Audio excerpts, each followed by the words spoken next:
Ladies and gentlemen, please welcome New York Times editorial director of live journalism, Adam Bryant.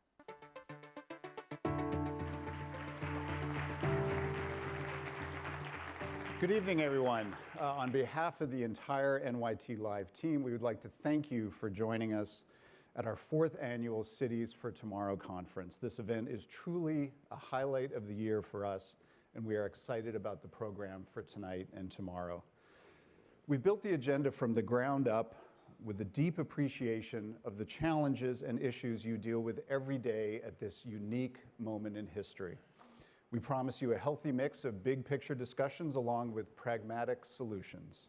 And you are a powerful audience, so we have built in lots of opportunities for you to get to know each other better and to make new connections and friends. I'd like to take a moment to thank our sponsor, the Rockefeller Foundation, which has a long history as a leader on the crucial issues facing cities today and has supported this conference for the past 3 years. Before we get started, a couple of quick housekeeping notes. We will be taking questions from the audience toward the end of each discussion. There are a couple of ways we'll be taking your questions. One is the old-fashioned way, simply raise your hand. But if you'd prefer, you can also email them to us at q@nytimes.com. You can include your name and affiliation, or not if you prefer to remain anonymous. We'll also be streaming a couple of our sessions on Facebook Live tomorrow and taking some questions from that audience as well. I also want to highlight a very special project we're presenting at the conference this year, and we need your input to make it work. You probably noticed the blank canvas in the gallery space outside. Throughout the day tomorrow, we'll be creating the City Visions mural, where we will capture your visions for the cities of tomorrow. We want to hear your big picture, pie in the sky dreams for the future cities. Is it more open space, cleaner streets, healthier people, or truly radical, way out there notions like driverless cars? Share your city visions by tweeting us at #NYTCityVisions or fill out a card located in the gallery space. Throughout the day tomorrow, Misha Tatunik, an incredible artist from Brooklyn, will read through your city visions, and by the end of the conference tomorrow, he will have created a live mural based on your collective ideas. We thrive on deadlines here at the New York Times, and we are glad to know that Misha does too. It will be fun to see his mural come to life, so again, please give him some inspiration to work with. Tweet to #NYTCityVisions or fill out a card located in the gallery space. That's it from me, and now please welcome my colleague and main host of the conference, the New York Times big city columnist, Genia Belafonte. Thanks, Adam. Welcome, everybody. I want to second Adam's hearty welcome. Thank you for coming. Some of you may have come from some distance to get here, perhaps by train, in which case, welcome to New York City and what the press is calling today the first day of the first week of Penn Station Summer of Hell. Some of you might have planned to come via LaGuardia, in which case you're not here. We'll see you tomorrow, or maybe you'll never show up. But we have faith and hope for our ailing infrastructure because cities, as we know, are always changing and always evolving. I mean, look where we are tonight. We're adjacent to Times Square, which, guess what, didn't always look like this. In a few moments, we're going to see just how much it didn't look like this when we get a preview of a clip from The Deuce, a new series from David Simon and George Pelecanos, which is about this part of town way back in the day. Now, some of you may be thinking, David Simon, George Pelecanos, what are these guys doing here? This is wonky. You know, neither of them has run for office or run a sewage treatment plant, but the arts are critical to our perception of urban life and cities. And perception is such a critical business right now because we have this intense divide that the presidential election has really put in high relief between cities and small towns. That tension's been alive all through American life, but it's really acute right now. Many cities are thriving, many small towns and suburbs are not.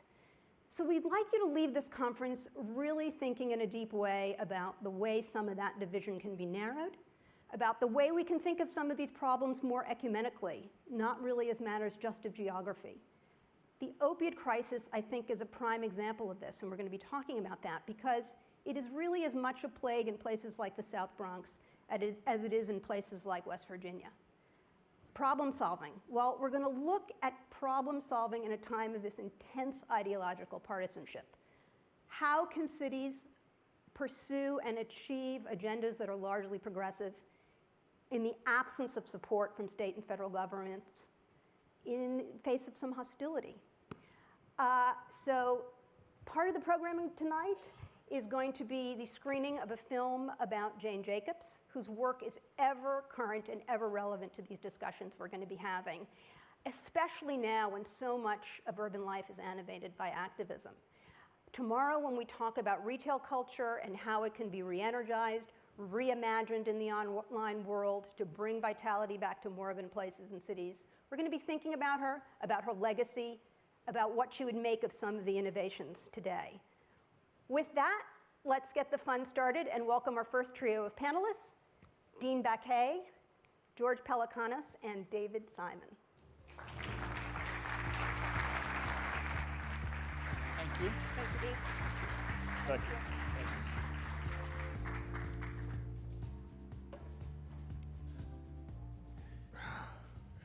So I should say this is a particular pleasure for me. Often when you do these things, you have to pretend you know the work of the writers, but in this case, I actually grew up in Treme, and I lived in Washington and was a huge fan of George's work. So thanks for being here. Why don't, before we show a clip, why don't you all just talk a little bit about the Deuce, sort of how the idea evolved, and also just tell people a little bit about what it's about. David? When we were working on Treme, the locations manager, of all people, approached us and said he had been talking to someone who had been integral in Times Square at that moment where Times Square became the home of a nascent new semi-legitimate and then legitimate product, which was pornography. And they had been a mob front, and they had been intimately involved in that sort of pioneering moment, for lack of a better word. And we should talk to him because there was a real story in it. And George and I were extremely reluctant. It sounded gratuitous. As I say it, it sounds gratuitous. And we were dubious that we really wanted to do any kind of show about that. And he kept pressing us, the fellow kept pressing us, and we finally met with the surviving one of these twin brothers who had been sort of so critical to that moment. And he started telling us stories. We were sitting in an apartment in Tribeca, and slowly, reluctantly, we pulled out notepads and started taking notes. And I think 3 hours later, we made an excuse that we needed to go for a walk and so we could talk. And I said, my God, I think we're going to end up doing a show about Times Square and about the rise of pornography. Wow. And so we backed into it. Wow. And that was maybe 6-7 years ago. Yeah, it was a while back. Yeah. And what really drew us in were the characters that he was describing and their fates and their arcs and so on. This guy was sort of unusual for his time in that he was very open-minded about people in general.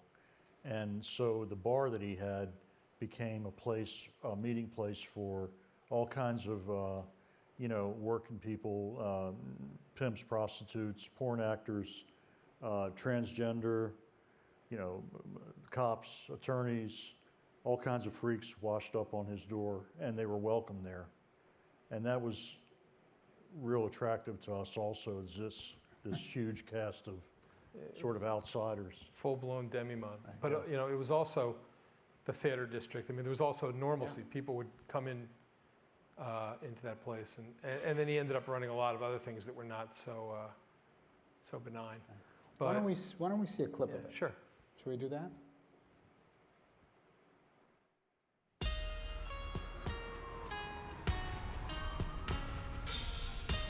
Hey, baby brother.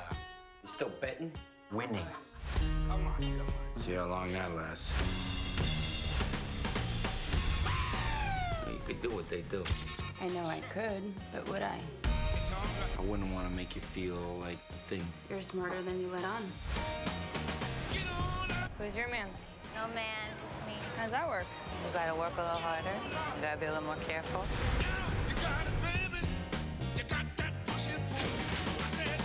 I'm running a legitimate business here. The center of things now. I'm building something. There's been a change in the law about community standards. What about community standards? Apparently, New York has none. Scary world out here, babe. Go home. If you stay, you'll die. There's gonna be an opportunity coming your way. All I can say is it's gonna be good. What am I looking at? The future. When do we start?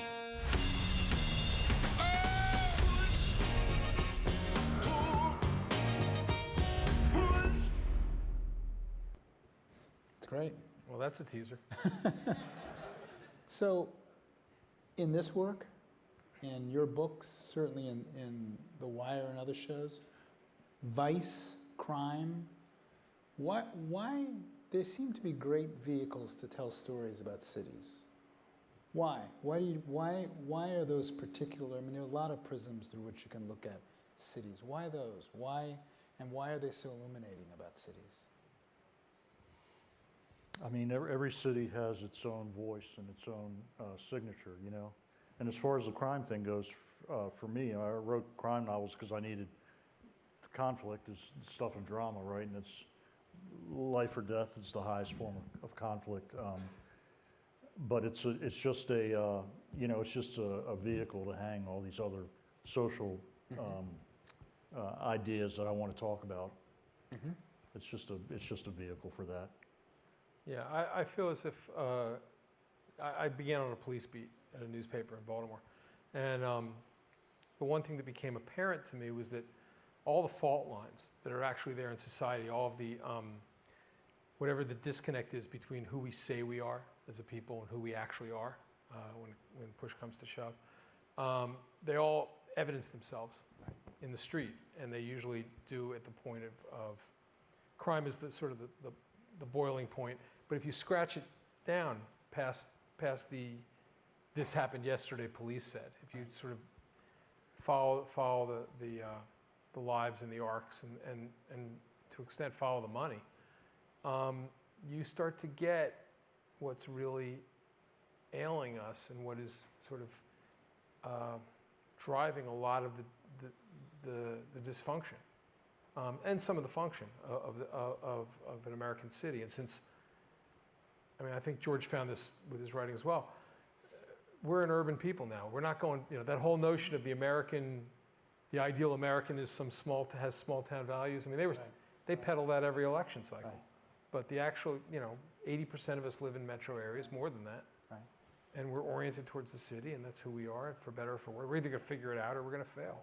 Cities are, I mean, in a lot of fiction and in a lot of movies, cities are a backdrop. But I think for you guys, and maybe talk about your books for a second, I actually think cities are the stars. I mean, when I lived in Washington, and I didn't live in the Washington that's in that you wrote about, but I recognize that Washington and the actual places. Talk a little bit about what cities mean for you. How do you live? Where do you live? I live, well, if you know DC, I live off of Georgia Avenue, way uptown, right over the district line. Yeah. For me, it goes back to like sort of the biblical moment was the 68 riots in Washington. They came right after the King assassination. And several corridors in the city burned down. And I was 11 years old, and so my dad had a diner downtown, and after the riots were over that summer, he said, it's time for you to go to work.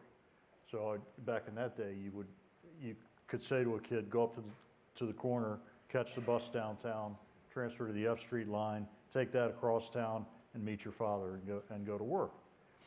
So the bus went down Georgia Avenue, and after Georgia Avenue had burned all the way down to 7th Street at Massachusetts Avenue. For an 11-year-old kid, I didn't know what had happened really intellectually, but I saw something in a sensory way that really impacted me greatly. And what it was is that, you know, Washington was a black city. When I was growing up, it was 75 to 80% black.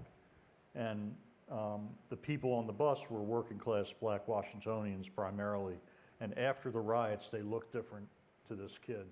They were standing straighter, they were wearing louder clothing, you know, the attitude was different. And I knew that a rain had come and cleared the streets. And then that summer, working for my father, I was delivering food all over the city on foot, and experiencing all these things made me fall in love with the city and become interested in, I mean, I knew then that I wanted to be a writer, and I wanted to write about Washington, D.C. someday. Right. You both write about race, I think, particularly compellingly, and it's not easy to do. In the Deuce, your characters, your black characters, just as an example, are just well written, rounded. Talk a little bit about writing about race. You got to write everybody as if they're a person. It sounds simple, but you can't approach anybody and say, well, this guy's a cop, or this guy's a drug dealer, or this guy's a pimp, or this guy's a patrolman, or this person's a housewife. You sort of got to begin with a person, and then you work your way out, and whatever different vernacular, whatever backstory would be different because of race. You know, the stuff gets grafted on that has to do with race, but you begin from the premise of, like, the worst thing we can do is, you know, in this piece, by nature of the reality of the world, is that, with one exception, the pimps, the 8th Avenue pimps, are all African American. And I think we took great pride in the idea that all these guys are going to sound different, and all these guys are going to be different. And even within the context of this stunted world, of this place in which, you know, exploitation is the daily dynamic, we have to create 4 human beings who are completely credible as human beings. That's I mean, that's your job. That's all that is. Right. So I lived in New York during this period, because I was in college in New York in the 70s, as I was telling David backstage, and I live in New York now. People who live in New York now will not recognize this New York. Talk a little bit about that. When you walk around the New York, you probably could, my guess is you couldn't find a setting at all in filming that actually was in New York, right? We had to use parts of New York for parts that didn't exist, and there were parts that could only exist with heavy computer-generated imagery. We had to I mean, our 42nd and 8th Avenue from 1971, we shot it in Washington Heights. Right. Up in the 160s. And because the width of the streets was the same, roughly, and it was flat, and the architecture of the buildings was approximate, and we could do certain things with computers. But there is no piece of Times Square in 1971 or 77 that exists anymore. Right. You know, I think we shot a few scenes on 30th and 38th near here, but, you know, West Side, generic. Nothing that was iconic exists anymore in the same way. So do you look at the, go ahead. Yeah, I was going to say, this is a period piece. I mean, it's about a different New York than exists now.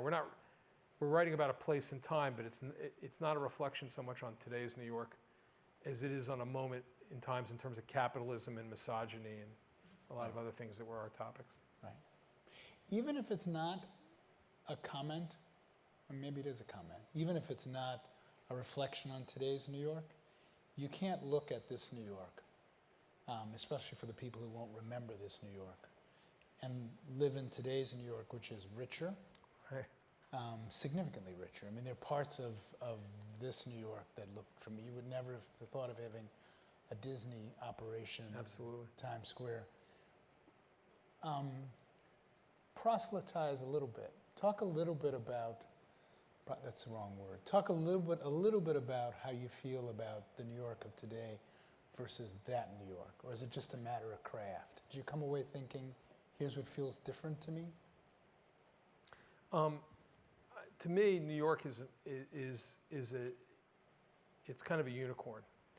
And there's a couple of unicorns in the country. DC, in some ways, not the DC that George spent a lifetime chronicling, but well, not your whole lifetime. You've got some years left. Thank you. As best we know. But DC has an artificial economy, which is the federal government. Right. New York has an artificial economy in that it's the cultural and economic capital of America. And so, listen, it's the safest city. Of all the places that I hang out, this is the place where, it's got a remarkable economy that is impervious to the things that's affecting second-tier cities all through America. I used to laugh at the number of murders on all of the Law and Order shows, because they had more murders in Manhattan than I think you had more murders in Manhattan, just on a single season of the show. And a city like Baltimore or New Orleans, where we filmed as well, they're experiencing a different urban dynamic than New York. There's very little that New York can bring to other cities that, when you try to export a lot of your policies and a lot of your strategies, when it doesn't come with the money, when Wall Street isn't North Avenue or Wall Street isn't Magazine Street, it doesn't work. Comstat doesn't work the same way in Baltimore. It doesn't achieve the same results because it's not coming with a 30-year run-up on Wall Street. That's basically rebuilding the city. So I'm very wary of making New York symbolic of anything other than New York and possibly West LA and DC. Those few places that are impervious to economic forces that affect everywhere else. Right. George, a question about craft. I think one of the things that I told you how much I like the cut backstage. One of the things that is so powerful about your writing about Washington, which I'm not sure anybody else captures about Washington.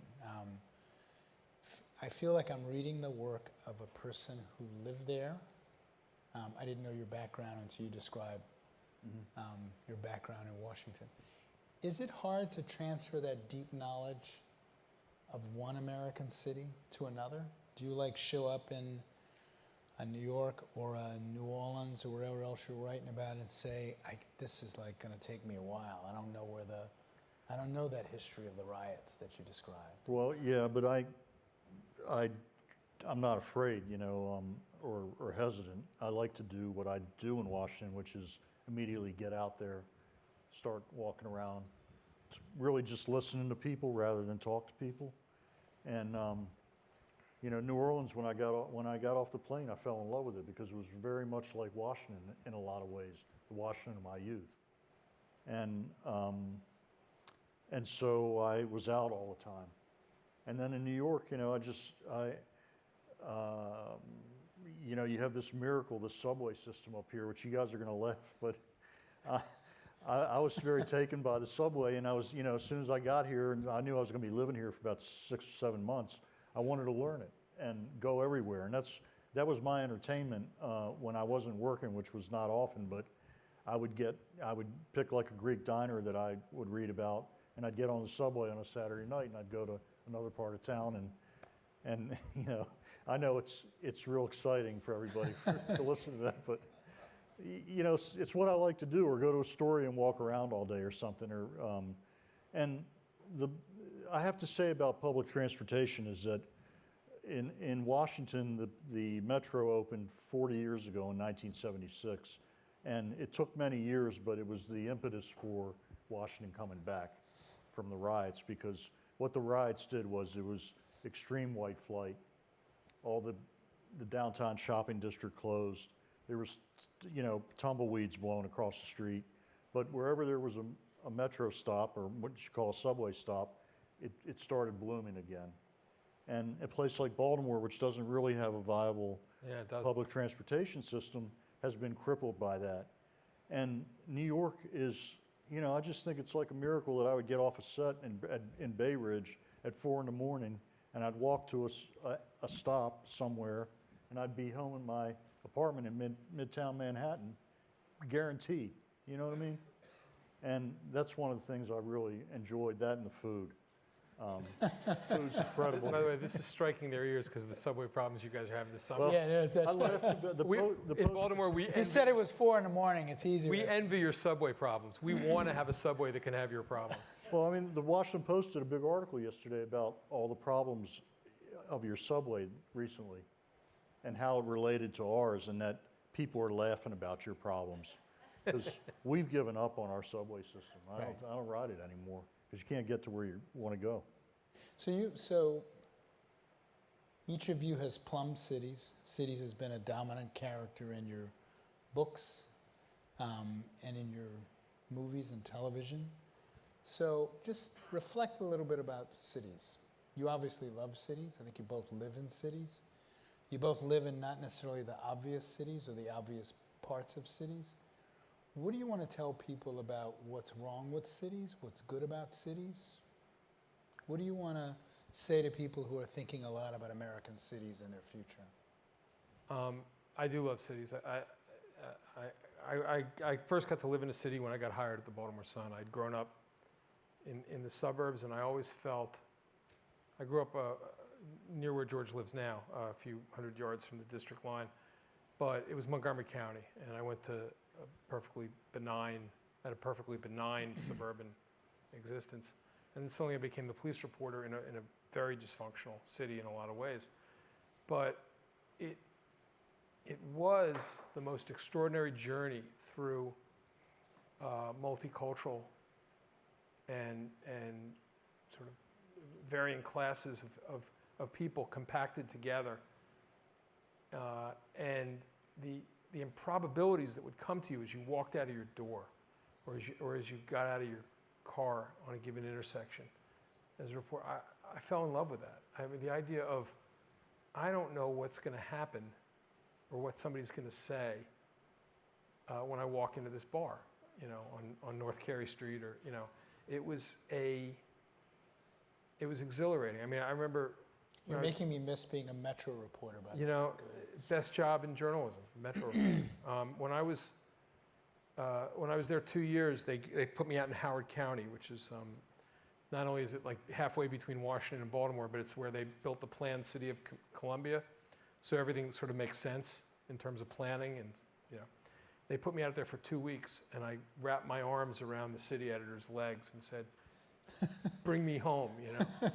Every story was like zoning and school boards. It was like, oh my God, they think about everything here. Everything's, if it goes slightly wrong, then they make it go right the next day, and they throw money at the problem. And there's something about a city and the improbabilities of a city, and yet the more seriously I began to look at the cities, I realized this is where our future is. Either we figure this out and how to live together, and how to do this with the very imprecise and ruthless vehicle that is capitalism, and we figure out how to mitigate that in ways that can construct a viable society. Either we figure that out, or we're headed for a very coarse future, right, and brutal future. So it's all there. It's like this is. When cities succeed, I'm fascinated by it. When cities fail, it's equally fascinating and terrifying. You want to take a cut at that? What was the question again? Well, let me ask you. I'll ask you a different one. Okay. So talk a little bit about, what would you say to a critic, particularly a conservative critic, who watches the show and says, your city, the New York you portray, or the Baltimore you portrayed, that's a rough place. That in fact fits Donald Trump's description of cities as these sort of crime-ridden nightmares. What would you say to that critic? Well, I mean, I don't. Here's what I would say about Baltimore, is that it was just one part of the city that we were discussing, and there's different people that it's their job to cover the other parts.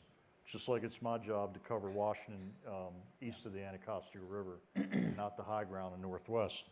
So in Baltimore, you've got people like Laura Lippman writing about it, and Ann Tyler, And, you know, with all of us writing about Baltimore together, then that's a complete. So you're writing a chapter of Baltimore? Yeah. Yeah. Not. Gotcha. That's right. I think I'm supposed to open it up for questions now. Adam?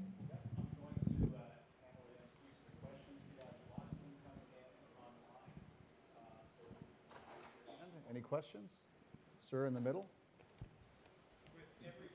Sorry, we're just going to try and get a microphone to you, and if you can please introduce yourself. We can hear him. Hi, Glenn Miller. Hi. With every city having some version of a brand manager, I wonder, do you ever receive pushback on the way you depict their cities? Yes.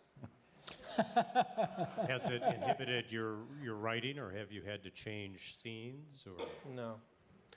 I don't mean to be monosyllabic, but we all live in a political world, and I operate in a political world, and you know, I've been telling stories about cities now through various incarnations of the governments, particularly in Baltimore, and there's always there's a political lifespan in which a reformer comes in and asserts for all the same problems that some of what we're doing dramatically assert for.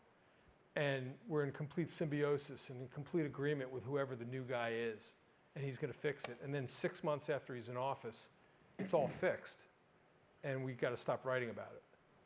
And nobody ever attends to long-term issues and structures and paradigms like the drug war or schools or the decline of the Fourth Amendment, or, you know, it's all just, you know, the people in charge of places like Baltimore are riding from one headline to the next and hoping it doesn't devour them. So the mayor, 6 months after he was the mayor, was already thinking about how to become a governor. And, you know, so Baltimore was already a miracle 6 months after he took, never mind that he was hiding the stats or that he was making stuff up, or it didn't matter. There was a political narrative to be told. So I can't take that stuff seriously. I mean, the part of me that used to be a newspaper reporter says, that's full of shit, and, you know, I have to hold it over here and just have to do my job. But I get interested when I hear any civic leader discuss an actual issue or a construct that I know is flawed, something like the drug war or something like mass arrest, which was tried in Baltimore to an extremity. When I hear somebody actually addressing what's really gone wrong, my ears perk up, but it's few and far between when that happens. Quick question for David that came in over email. You started out as a journalist. Do you think TV writing is a more powerful medium to create social or political change? Don't answer that. I was just going to add. Yeah, just teasing. Go ahead. Just remember whose house you're in here. You gave this answer.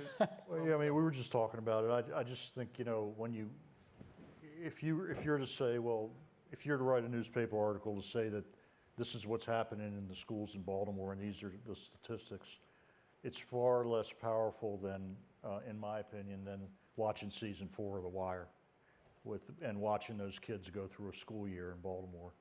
It's just because the emotions of drama but look, I'm a lifelong, everyday reader of the Washington Post. I think the newspaper is a fantastic newspaper, and I'm 100% behind the profession. And if anything good has come out of this the last 6 months, it's that newspapers have gotten stronger, I think, and people are reading newspapers again. Yeah. Question from the audience, right here, please. You get a microphone. Yes, my name's Kazembe Batts. You spoke about in '68 when Martin Luther King was assassinated, how that influenced your life. And my brother on the right, you know, he talks a lot about Baltimore, where because of a police killing, you know, there was a disturbances, a rebellion about 2 years ago. There's a film coming out called Detroit later on this summer. My question, which speaks about what happened in 1968 with the uprising. So my question is, as creative people, what do you think could be a solution to not the problem of the uprisings, but the cause of it, which is often police-community relations or unnecessary deaths of black people by police officers? What would you say to that? For the last 10, 15 years, since I worked on a book about one open-air drug corner and the policing of that corner in Baltimore. The book came out in '97. The journalism was from that. Right. Since that book came out, so I guess it's actually 20 years now. I should update. I've been firmly advocating that we have to abandon the drug war. We have to walk away from this disaster, this absolute affront, not only to civil liberties, but it has led to a level of over-policing and brutalization that it trains police to do the wrong thing. It trains police not to do the thing that is absolutely essential to the lifeblood of a city, which is solve those crimes that actually hurt people. And instead, they make stats. It destroyed the police department in my city of Baltimore. And it taught generations of cops how not to do the job you actually need cops to do. It led indirectly and directly to the moment of Freddie Gray, which is a population and a cohort that had been totally over-policed for generations and brutalized and denied even the basic construct of the Fourth Amendment. You couldn't sit on your own stoop in Baltimore without taking a charge. You know, police were basically not policing territory to protect territory. They weren't policing their posts to protect their posts. They were just harvesting human beings as stats, and sometimes for the most meager charges. And 100,000 arrests a year in a city of 630,000. I mean, ridiculous numbers. And so when the spark finally happened, and you had somebody die in the back of a police wagon, for reasons that are complicated and not, we could go hours talking about what the hell happened or didn't happen in the back of that wagon. But it was indicative of the loss of young African-American lives and the indifference that the drug war had shown to that cohort. So the city exploded. And since then, since that moment, Baltimore has gone from being, having, many struggles with crime, but it's gone to being the second most violent city in America from the moment of Freddie Gray. I mean, from that month, the crime stats go like this. From the month, I mean, it's just, you can look at it, you can look it up. And it's because upon being confronted with the fact that they had to change and they had to police the city without violating the rights of a cohort, they couldn't do it. And so the police have now stayed in their cars. They won't get out of their cars. They won't monitor their corners. They won't actually do any police work, almost in protest because of the charges that were brought against those officers. So now we're not being policed. And now the loss of life in my city is the worst it's ever been in the history of the city per capita. So got to walk away from the drug war. Got to throw it in the gutter and leave it there and figure out a way to police people as human beings without relying on this reckless war that's rooted in racism and social control. Last question, 20 seconds. Have you guys considered telling the story of the political divide that we're living in right now, the divide between rural and urban areas? No. But the night is young, right? Well, there's probably a great dramatic series in someplace like Martinsburg, West Virginia, as you were talking, in the opioid epidemic. There probably is something, somebody should be paying attention because there's probably a good piece of work to be done there dramatically. Obviously, there's been some great journalism. The book Dreamland is an excellent address of it journalistically, but there's probably some drama that should follow on the heels. I don't know if it's going to be us, but it should be something. Yeah, we've talked about it. Great. All right, back to you, Dean. Great, thank you. This was a pleasure. And Thanks, it was a great everybody. show. Thanks, everybody. Thank you so much. It's fun. Yeah, sure.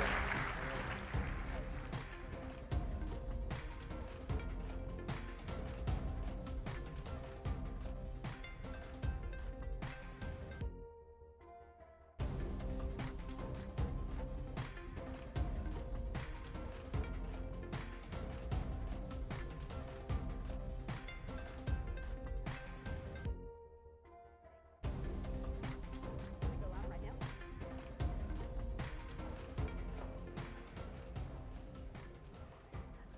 Okay, we're about to begin our screening of Citizen Jane, and before we do that, we're going to hear a few words from Michael Berkowitz. He's going to tell us a bit about it, the president of 100 Resilient Cities. Enjoy.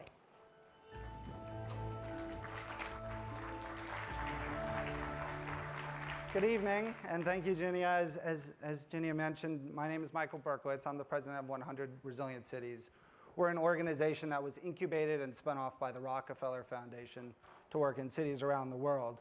And in order to understand how the foundation relates to my organization and me and to this movie and ultimately to Jane Jacobs, it's important to go back to the beginning.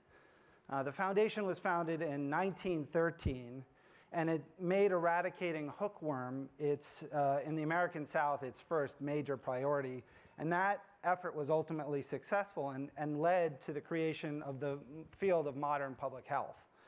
And as many of you will know, the foundation is also well known for its work in agriculture, around the Green Revolution, and alleviating rural poverty. But as Adam pointed out in the opening, the foundation also has a long history in urban work. It made one of its first grants to the Bureau of Municipal Research in New York City in the late teens, and has since, in the ensuing decades, particularly in the 40s and 50s, made a number of grants to fund urban planning efforts at Columbia, Harvard, Yale, MIT, Cal, and also supported public administration organizations such as the City Managers Association, the U.S. Conference of Mayors, and the American Society of Planning Officials. And it made a 3-year grant to Jane Jacobs, who was at the time a writer at Architectural Forum, to do writing and research on, and I quote, how the design of cities might better serve urban life, including cultural and humane values. And that work became the basis for the Death and Life of Great American Cities. And her approach still resonates, as I'm sure everybody in this room, and I'm preaching a little bit to the choir here, her approach still resonates, in particular with those of us thinking about urban resilience. And what is urban resilience? It's quite simply the ability of a city to survive and thrive in the face of disaster. But don't just think about the sudden disasters, the earthquake, hurricane, terrorism, tornadoes, and so on, the shocks. Think about the long-term slow burn disasters, long-term food, water, and energy shortage, high levels of crime and violence, shifting macroeconomic trends that might disadvantage a city. All of those are things that those of us thinking about urban resilience think about when we think about the interplay between those two. And the way cities survive and thrive in the face of all of these threats is not just through disaster management and public health, but it's through having cohesive communities where neighbors check on neighbors. It's about the fair and equitable provision of law, justice, and order, about good infrastructure, both the built environment as well as the natural environment. And it's about integrated planning with strong stakeholders at the table. All of those capabilities and capacities allow cities to weather the various threats, whether they be shocks and stresses. And it turns out that the approach that Jacobs talks about, and that you'll see in the movie, an inclusive and integrated approach, is something that actually allows resilience to be built, and it's an approach that cities still wrestle with, which is why in 2013, to celebrate its centennial, the foundation announced one of its largest grants ever to create 100 resilient cities. At the time, it was $100 million. So it was 100 cities, $100 million to celebrate its centennial. It's now at $164 million.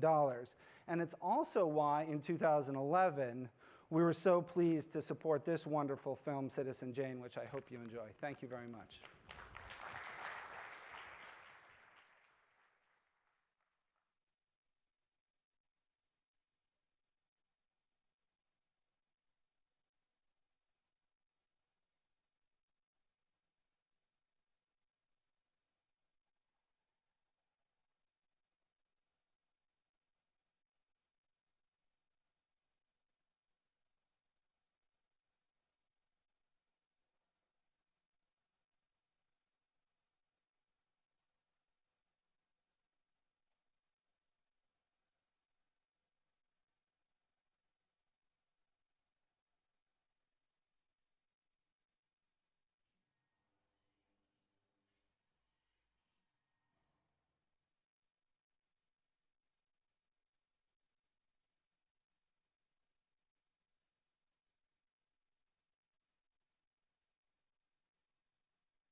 Ladies and gentlemen, please welcome back Ginia Belafonte, Michael Berkowitz, and Citizen Jane director and co-producer Matt Turnauer.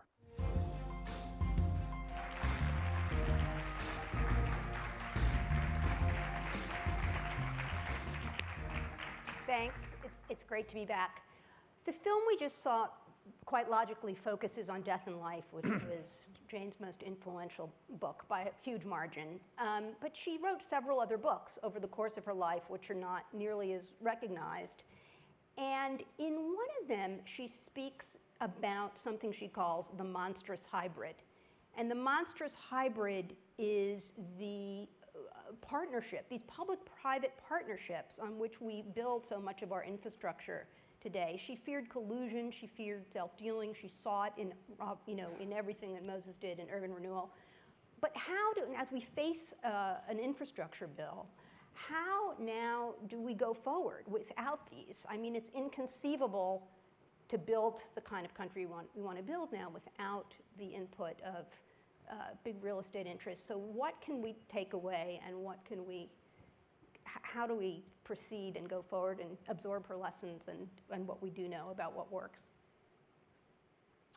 Well, I think in their current bizarre political situation, where we have a government that we don't even, executive branch, we can't quite even figure out what it is yet, run by a former real estate developer, who, whenever he's embraced by the opposition party, which is increasingly rare, is when he talks about infrastructure. And then, the leadership in Congress says, oh, we can really work with him on infrastructure. Before the inauguration, I was having a meeting with a real estate developer about another film project entirely, and he excitedly said, oh, I've just come from breakfast with all of my real estate developer buddies, and they said, hey, Trump just called us, you want to get in on a bridge deal. I was like, my God, he isn't even inaugurated yet. It's like the worst Jane Jacobs nightmare. But this was primary. Right. These guys it was in Miami, it was kind of like, I don't know, this is like all little very insidery, developer-y world, and they had heard directly from the president-elect about doing this, and I thought, well, there goes the whole altruism of rebuilding our airports and criticizing the decaying infrastructure of our country, which we all notice every day. Anyone who's gone to an airport in Europe, come back and land at JFK or LaGuardia, even worse, and you're just, it's so demoralizing. So I think Trump was getting a lot of mileage out of that, but what I saw from that moment, and having read my Jacobs, is this is, beware of this.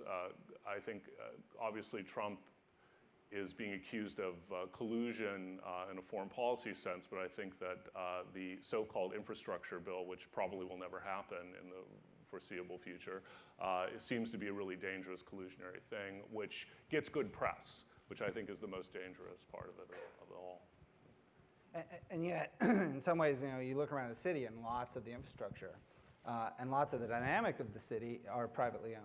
And so the question is how not to shun that, but to do it in an inclusive and integrated way, and to demonstrate what the value in working in that way is. And we were approached by a developer that is bidding to redevelop the Milan Expo site.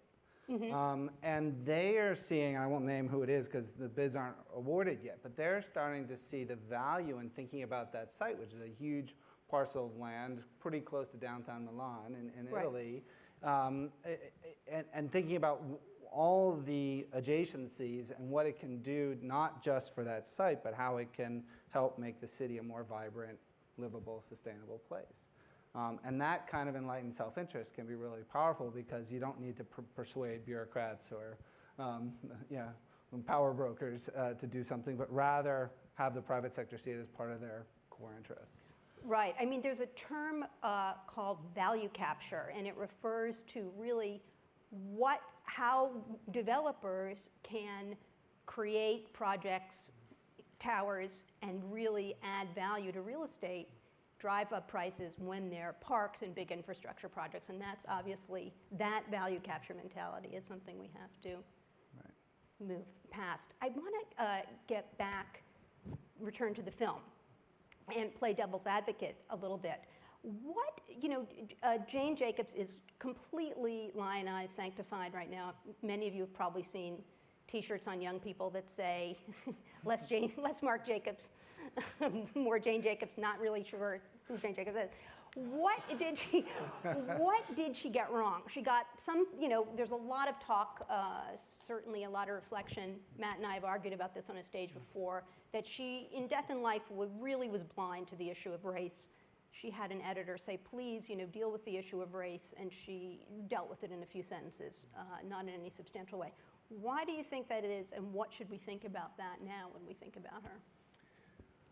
I disagree that she was blind to it. I think she wanted to not focus on race, but wanted to focus on the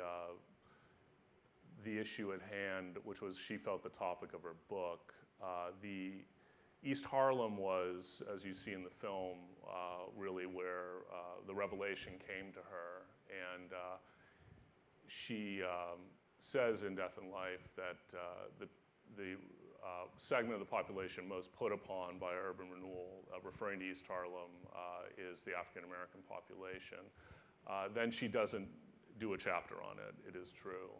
Her editor at the time, there's correspondence that says, upon consideration, I think you should really address the Negro question. This dates it, of course, to the 1950s. So she felt, well, I don't want to do a chapter on race. I want to do a chapter on the larger issue of city building and rebuilding, and if it affects vulnerable minorities, no matter what race they are, that's how the lens that I'm going to look at it through. That's certainly the defense of her. Right. Mindy Foley Love, who's in the movie, is a research psychiatrist and sociologist. I was concerned about this, and she wrote a book called Root Shock, which deals with this question, and she feels she's one of the people that is a defender of Jacobs along those lines. For the film itself, I wanted to do a section on Pruitt-Igoe, and I wanted to put the James Baldwin line in there, which I didn't realize he had said on film. I was so happy to find that, where one of his immortal aphorisms is, urban renewal is Negro removal. And he did indeed say it on film. And I think that's very important for everyone to hear still to this day. Absolutely. Michael? It's not exactly the question you're asking, but one thing that Matt and I were talking about backstage, which is interesting, is that in some ways we see the pendulum swinging too far in terms of the local control over decisions. Absolutely. And yes, and some people would say New York community boards almost have too much power because you can't build up, which would ultimately create more affordable housing, right? That's an argument. And I can think of a number of Western cities and communities using some of these local powers in terms of NIMBYism. There was a big ballot measure that was defeated in Los Angeles this last election cycle that would have neutered the ability of the city to really impact some of the key issues that it's wrestling with. So thinking about how that pendulum swings, so you get both, a coordinated regional effort that's able to account for all the dynamics of the city, and yet local voices. That's the two values you need to hold at the same time. Exactly. The film takes an obviously extremely critical view of public housing. The way it played out, we see the destruction of all of these failed projects. There's a wonderful documentary, by the way, about Pruitt-Igoe, the Pruitt-Igoe project. We've had some more success in other cities here in New York, and for some time, they were really engines of success and upward mobility, and you have people like Lloyd Blankfein, growing up in a project in East New York. So a lot of the issue really is that the feds pulled out, right? We have white flight. I mean, it isn't all about the design. We have white flight, we have the federal government divesting when things start to fall apart. But you take, I think it's fair to say, a view that it really was, as Jacob said, design related.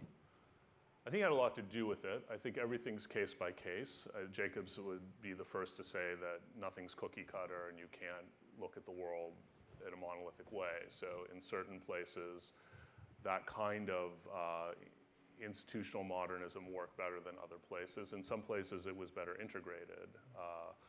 Lafayette Park in Chicago, which was designed by Mies van der Rohe, is one of the few success stories in this country of what would be called superblock modernism. I think that the reason I made the movie was I think if we understand the foundational material and the history of this, then we can all look at our cities and be our own Jane Jacobses and affect greater change. There's no recipe book to changing your city, but understanding some fundamentals certainly does help, and I think would actually solve some NIMBY problems, because I think a lot of NIMBYism comes from a place of maybe good intention, but also not deep study. And certainly you can't accuse Jane Jacobs of not being an empiricist and a studier and a very brilliant person, and I think if people worked as hard as she did, we'd all be better off probably. And we wouldn't have as much NIMBYism that was unintentionally destructive. I think that what I would say the takeaway from the housing portion of the film is, in my opinion, and probably in my opinion should be, is that anything formally or financially that destroys social capital, I think, is a negative, frankly. And I think that was really Jacobs's point. It's very possible that she coined the term social capital, and she saw cities as social capital engines, which is a really, really brilliant way to look at cities. And that may be one of her greatest gifts to us. So if the form, and superblock modernism, I would argue, tends to do this, tends to eradicate social capital, which would be like, you know, like Eyes on the Street is the kind of really great example of that, because those tall buildings and eradication of the sidewalk culture kind of killed social capital, then I think you're in a really bad place. Architecture can do that. Of course, it's a much more complicated equation. And I would say the flip side of that is the big opportunity with all of the infrastructure that we need to build because of climate change or because of the expanding urban footprint around the world. We heard a city the size of LA built every couple of months. A million people a week is another way to think about it, moving into cities around the world. If we think about infrastructure as not only accomplishing what it set out to do, whatever that thing is, flood control, mobility, whatever, but also think about it, how it builds social capital. And to give you a good example, the Dutch in Rotterdam struggling with water. Kimmelman just did a nice piece on this in the Times. But thinking about water infrastructure also to build social capital to help new migrants to Rotterdam and to the Netherlands adjust and assimilate. A water park that holds thousands of gallons of water when it's wet, but for the 350 some odd days a year that it's not wet, even in Rotterdam, it serves as a five-a-side soccer pitch, it serves as community theater, it's a place to mingle and to build this social capital. If we do that, then we get double bang for our buck with all the infrastructure we build, and that's what's going to make our cities stronger, and from my perspective, ultimately more resilient. Stephen Johnson hits on it in the film. He talks about, and Jacobs too, when she talks about messiness and people wanting a big cleanup. And those messy people tend to be vulnerable minority communities, frankly.